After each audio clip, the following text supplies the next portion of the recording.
Hey, Heights Church, how's it going? It's Pastor Tim, and I am hoping that you had a wonderful Easter yesterday. Speaking of Easter, we celebrate the resurrection of Jesus on Easter Sunday, but the story doesn't stop there. It continues, it keeps going. And so, what we get to see actually, and recorded in John chapter 20, is the next day of the resurrection. Like, what happens next? After his burial, right? And then he resurrects, and that's what we celebrate. Well, what does that look like the morning after Easter, so to speak? We have an incredible story found in John chapter 20, and it is, let me tell you, jam-packed with goodness. Okay, there is something for everyone in this passage. It opens up where Mary is so distraught, over the death of Jesus, that she makes her way to the tomb to just be near Jesus, right? But when she gets there, she knows that the stone has been rolled away and Jesus is no longer there. But they actually believe that his body was taken. They haven't even put two and two together yet that he had risen from the dead. And so she's a little distraught, and she runs back to where the disciples were meeting, and she tells them that someone had taken Jesus's body. And then these two disciples, Peter and John, they take off and running towards the tomb, to where they believe Jesus would be. And it even says, I love it because it's John writing this gospel, says that he literally outran Peter. He it's like that fast kid who you're giving it your best effort, but yet he's like, he's right, he's by you. But John stops and looks into the cave and sees that Jesus is not there and the linens are folded.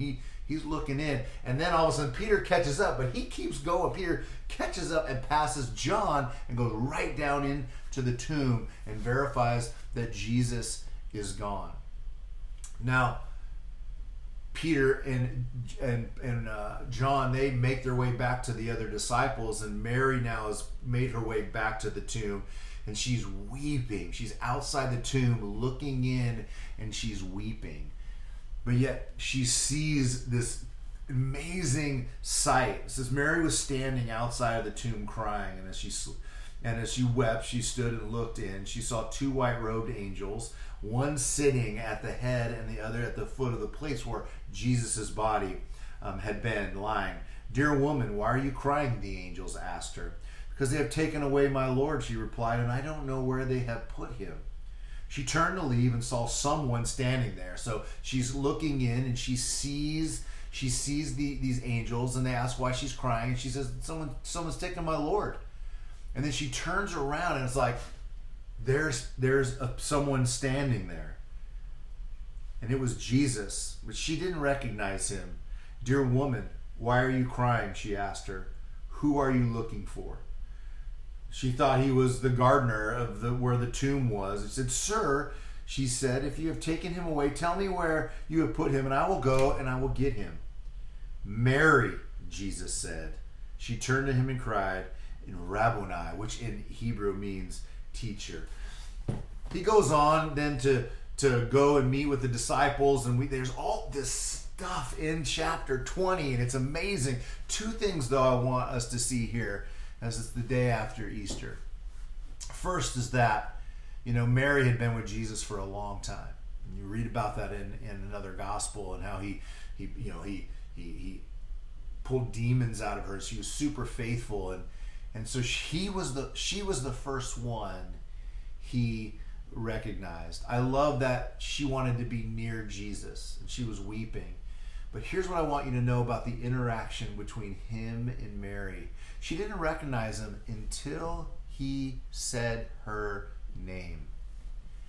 And that's what's so wonderful about Jesus, that he calls you and he calls me by name.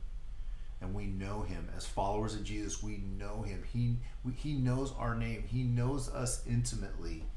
And he had that moment where he called her by name, and it changed the way that she saw him and recognized him.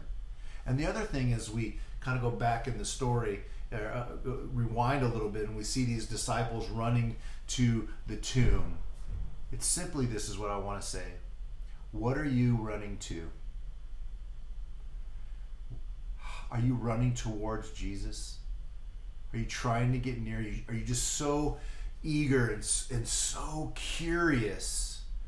You see, we use a term around here, the word curious. To be curious is to have eagerness in what you're doing. And so the question I'm having is, are you eager and are you curious? Are you running towards Jesus today? As we celebrated his resurrection yesterday, may you run towards Jesus this week and all that he wants for you. May you be curious and learn and to sit at his side and to spend time with him in the chair time. But are you curious? Are you running? And don't forget that Jesus calls you by name. And that alone is enough to run to. You guys have a great week. Be blessed, and we will see you next time.